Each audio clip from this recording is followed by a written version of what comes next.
আবু তোহা আদনান নামে একজন হুজুর ফরকিয়া প্রেমে পড়ে নিজের বউকে তালাক দিলেন। এখন ওই হুজুরের ওয়াজ শোনা এবং হুজুরের পেছনে নামাজ পড়া যাবে কি? আচ্ছা, ফরকিয়াতে কইছি এটা কোনো প্রমাণ আসেনি? তুই আর আজ যে বিয়ে করি না, আর তোর বউ সংবাদ সম্মেলন করব, তাহলে আবু তোহা আদনান ফরকিয়া করছে, তুই এটা কেন বুঝলি? তো স্বর্ণ হাইব আবু তোহা আদনান ভাইয়ের মতো তো মানুষ হইতো না। আসসালামু আলাইকুম। আমি কখনোই কারো সংসার ভাঙার পক্ষে না, যদি না সেই নারী জিনায় লিপ্ত না হয়। একটি বিশেষ বিষয় হচ্ছে আবু তোহা মোহাম্মদ আদনান আমাদের বাংলাদেশের জনপ্রিয় একজন ইসলামিক বক্তা, একজন স্কলার। তার যে ঘটনাটি, এই ঘটনা নিয়ে খুবই দুঃখজনক। আর বিশেষ করে একটি বিষয় হচ্ছে যে উনি যেই বিষয়গুলো নিয়ে আলোচনা করেছেন বা ওনার জীবনে যেই ঘটনাগুলো ঘটছেন, সেই ঘটনাটা খুবই দুঃখজনক।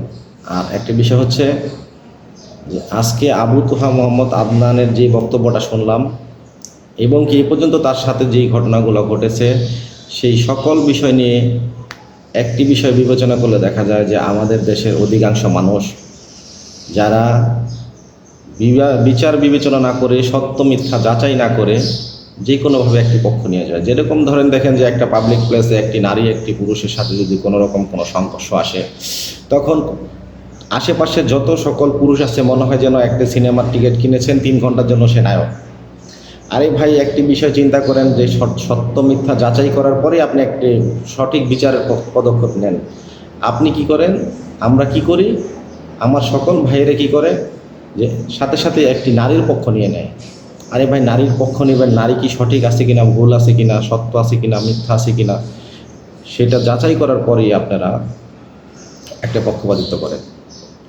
তো আজকে আবু তোহা মোহাম্মদ আদনানের বিরুদ্ধে যে সকল মানুষ ফেসবুকে প্রপাগান্ডা ছড়িয়েছেন, ফেসবুকে ইউটিউবে যে ধরনের মিথ্যা অপপ্রচার চালিয়েছেন, তাদেরকে আমি বলতে চাই আপনারা খুবই খারাপ এবং জঘন্য কাজ করেছেন।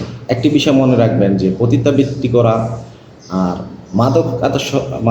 মাদক বিক্রি করে যে অর্থ উপার্জন করবেন আপনি, সেটা কিন্তু হারাম। তো ইউটিউব ফেসবুকে এসে আপনি একটি মিথ্যা অপপ্রচার চালিয়ে টাকা ইনকাম করবেন, সেটাও কিন্তু হারামের পর্যায়ে পড়ে।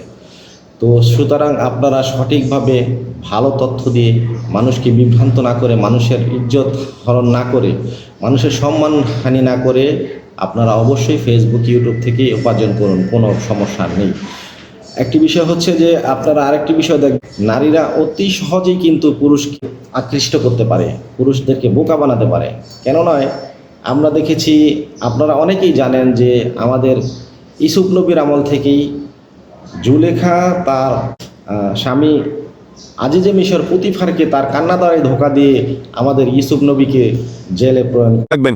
কারো সম্পর্কে মন্দ ধারণা আপনি করেছে, কিয়ামতের ময়দানে আপনাকে জবাবদিহি করতে হবে, মন্দ ধারণা কেন করলা তুমি। প্রমাণ ছাড়া আপনি কারোর প্রতি খারাপ ধারণা করতে পারবেন না, স্পষ্ট প্রমাণ ছাড়া। এই জন্য বারবার বলি আখলাকের ত্রুটি আজ আমাদের মধ্যে সবচেয়ে প্রকট ভাবে। আমরা আলেম হই, অনেকে বক্তা হই, অনেক ভালো ভালো আলোচনা করি, অনেক সুন্দর সুন্দর মাস্তা মাসাইল দিই, অনেক মিষ্টি মিষ্টি কথা বলি, কিন্তু দিন শেষে আমি হয়তো কারো পেছনে লাগি, কারোর দোষ চর্চা করি, কারোর দোষ আবিষ্কার করার চেষ্টা করি।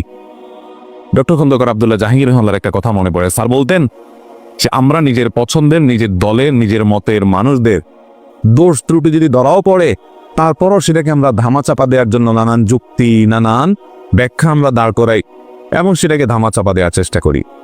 আর যদি নিজের পছন্দের বাইরের কোনো লোক থাকে, যার প্রতি আমারও কোনো কারণে অপছন্দ ভাব আছে, আমি তাকে আমার মনে করি না, তখন সেই লোকটার কোনো ভালো কিছু পাইলেও বলি যে মতলব কি আল্লাহ জানে।